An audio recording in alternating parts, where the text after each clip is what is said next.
Hello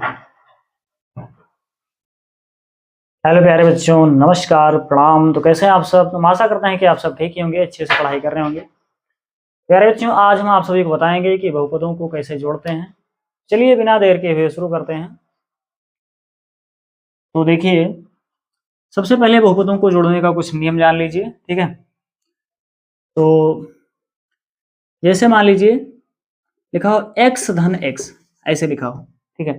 जब x में x जोड़ना हो तो कैसे जोड़ेंगे? देखो, एक x ये है और एक x ये है। जब x में x जोड़ेंगे कितना हो जाएगा? 2x हो जाएगा। जैसे लिखा हो 3y धन 4y। तो देखो, जब 3y में 4y जोड़ेंगे तो कितना हो जाएगा? 4 3 7y, ठीक है। जैसे लिखा हो x की घात 3 धन 2x की घात 3। तो देखो, 2x की घात 3 में जब एक x की घात 3 जोड़ेंगे तो 4x की घात 3 हो जाएगा। मतलब बहुपदों के जोड़ में केवल सजातीय पद ही जुड़ते हैं। अगर पद सजातीय नहीं है तो ज्यों के त्यों ही लिख दिए जाते हैं, मतलब वो जुड़ते नहीं है। जैसे देखो, मान लीजिए ये तीनों तो सजातीय पद के एग्जाम्पल थे, ठीक है, सजातीय पद वाले सवाल थे। चलिए विजातीय पद वाला भी सवाल बता दे रहे हैं। देखो, इसका एग्जाम्पल समझ लो।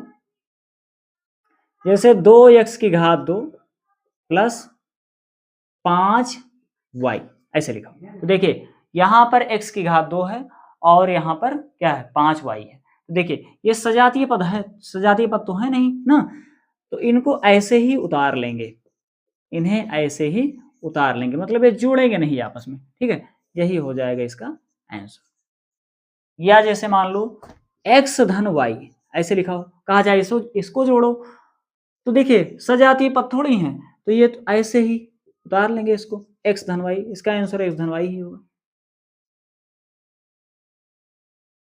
और जैसे मान लीजिए 2x माइनस 1x, ऐसे हो। तो देखो, धन ऋण मिलकर यहां पर घटेगा ना, 2x में से जब 1x घटाएंगे तो 1x बचेगा। अगर चिन्ह विपरीत है, मतलब प्लस है और माइनस है, तो प्लस माइनस मिलकर घटेगा ना, घट जाएगा, तो घटा देंगे इस तरह से, ठीक है। तो प्यारे बच्चों, उम्मीद करते हैं कि आपको ये रूल समझ में अच्छे से आ गया होगा। तो इसे नोट कर लीजिए, उसके बाद सवाल स्टार्ट करें।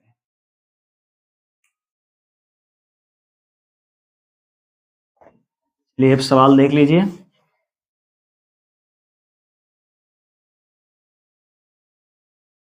पहला सवाल है, लिखा है 3x की घात 2 प्लस 5x माइनस 2 और 4x की घात 2 प्लस x माइनस 3, ठीक है। इसे हमें जोड़ना है, ठीक है। एक बहुपद ये है और एक बहुपद ये है, दोनों बहुपदों को हमें जोड़ना है। तो ध्यान से देखिएगा, सबसे पहले हाँ जोड़ना है ना दोनों को, तो देखिएगा, पहले हम लिख लेते हैं, सवाल उतार लेते हैं। सवाल क्या लिखा है? 3x की घात 2 प्लस 5x माइनस 2 और 4x की घात 2 प्लस x माइनस 3, ठीक है। तो जोड़ना है, तो जहां पर और लिखा है वहां पर प्लस का चिन्ह लगा देंगे, ठीक है। लिखा है 3x की घात 2 प्लस 5x माइनस 2, देखिए जहां और है वहां प्लस का चिन्ह लगा देंगे। और क्या लिखा है आगे? आगे लिखा है 4x की घात 2 प्लस x माइनस 3। तो देखिएगा ध्यान से, हमने क्या बताया कि सजातीय पद रहेगा तभी जुड़ेगा, अगर सजातीय पद नहीं है तो ऐसे ही उतार लेंगे, ठीक है। उसको जोड़ते नहीं है, मतलब जुड़ेगा नहीं, ठीक है। तो देखिए, 3x की घात 2 ये है प्लस में, ये 4x की घात 2 प्लस में है, दोनों प्लस है तो प्लस प्लस मिलकर जुड़ेगा। और पद भी सजाती हैं, यहाँ भी x की घात 2 है, यहाँ भी x की घात 2 है, ठीक है। तो 3 में जब 4 जोड़ेंगे तो 4 3 7 और x की घात 2 ऐसे ही लिख देंगे इसमें बगल में, ठीक है। जुड़ गया। देखो, या इस तरह से समझ लो, जैसे 3 कलम है, 3 कलम में जब 4 कलम जोड़ेंगे तो 4 3 7 कलम हो जाएगा ना, समझ में आ गया ना। तो देखो, 3x की घात 2 में जब 4x की घात 2 हमने जोड़ा तो 4 3 7x की घात 2 आ गया, ठीक है। ऐसे ये वाला देखो, ये धन 5x है और ये धन 1x है, सजातीय पद है ना, तो धन धन मिलकर जुड़ेगा, 5x में 1x जोड़ेंगे तो 6x हो जाएगा, 6x ऐसे ही लिख देंगे, ठीक है। धन धन जुड़ेगा, चिन्ह धन का ही रहेगा, ठीक है, आगे धन का ही चिन्ह लिखा जाएगा। 5x में जब 1x जोड़ेंगे तो 6x हो गया। उसके बाद देखो, -2 है और ये -3 है, माइनस माइनस मिलकर जुड़ेगा लेकिन चिन्ह माइनस का ही रहेगा। 3 में जब 2 जोड़ेंगे तो 5 हो जाएगा, ये माइनस का 5 हो गया, ठीक है। यही आ गया आंसर।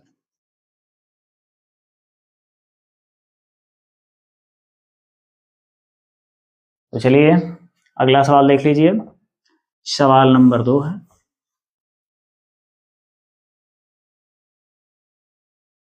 दूसरा सवाल है, इसमें लिखा है 6y3 प्लस 7y-4 और y5 माइनस 3y प्लस 5। ठीक है, तो देखो 6y3 प्लस 7y-4, जहां और लिखा है वहां पर प्लस का चिन्ह लगा देंगे, बाकी वो संख्या ऐसे ही, मतलब ऐसे ही जो बहुपद लिखा है वैसे उतार लेंगे। ठीक है, y5 माइनस 3y प्लस 5। ठीक है, तो देखो ये 6y3 है और ये धन y5 है। देखिए यहाँ सजातीय पद नहीं है, क्योंकि यहाँ y5 हो गया और यहाँ y3 ही है। जब सजातीय पद नहीं है तो जुड़ेगा नहीं, ऐसे ही लिख लेंगे, ऐसे ही लिख लेंगे। देखो 6y3 है ना, अब y3 वाला पद कहीं नहीं दिख रहा ना, कहीं है नहीं, तो इसे ऐसे ही उतार लेंगे। ठीक है, उसके बाद y5 है, y5 वाला पद भी कहीं नहीं दिख रहा, इसे भी ऐसे उतार लेंगे। ठीक है, उसके बाद देखो धन 7y है, ये ऋण 3y है, धन ऋण मिलकर घटेगा। 7y से जब 3y घटाएंगे, देखो सजातीय पद है ना, घट जाएगा। जब 7y से 3y घटाएंगे तो 4y बचेगा, वो भी प्लस में, ऐसे ही लिख देंगे। उसके बाद देखो धन 5 है, ऋण 4 है, धन ऋण मिलकर घटेगा। जब 5 में से 4 घटाएंगे तो 1 बचेगा, वो भी प्लस में, क्योंकि प्लस वाली संख्या बड़ी है ना। तो जब 5 में से 4 घटाएंगे तो 1 बचेगा। ठीक है, इसे चाहे तो क्रम से भी लिख सकते हैं, जिसकी घात सबसे ज़्यादा हो उसको सबसे पहले हम लिख लेते हैं। ठीक है, y5 मतलब सबसे बड़ी घात यही है ना, तो y5 आगे लिख लेते हैं। उसके बाद 6y3, उसके बाद 4y, उसके बाद ये 1 लिख दो। चाहो तो यहाँ पर भी आंसर कर सकते हो, उसे कोई दिक्कत नहीं है, लेकिन हमने थोड़ा और अच्छे से लिख दिया। ठीक है, यही आ गया आंसर। प्यारे बच्चों, उम्मीद करते हैं कि ये दोनों सवाल, पहला और दूसरा, आपके समझ में अच्छे से आ गया होगा। यदि सवाल समझ में अच्छे से आ गया होगा तो प्लीज़ वीडियो को लाइक ज़रूर कर दीजिए और एक प्यारा सा कमेंट भी कर दीजिए।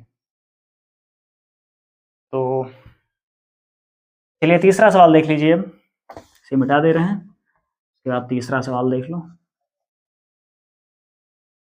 तीसरे सवाल में क्या लिखा है, 5x प्लस 3y, हाँ, और अगला बहुपद क्या है, 6x प्लस 2y।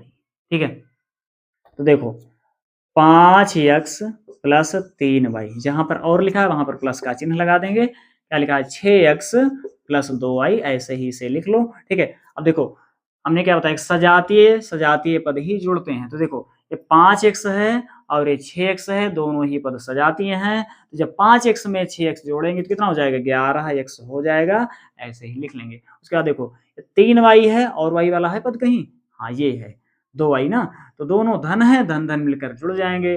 3y में जब 2y जोड़ेंगे तो 3 2 5y हो जाएगा। यही आ गया आंसर।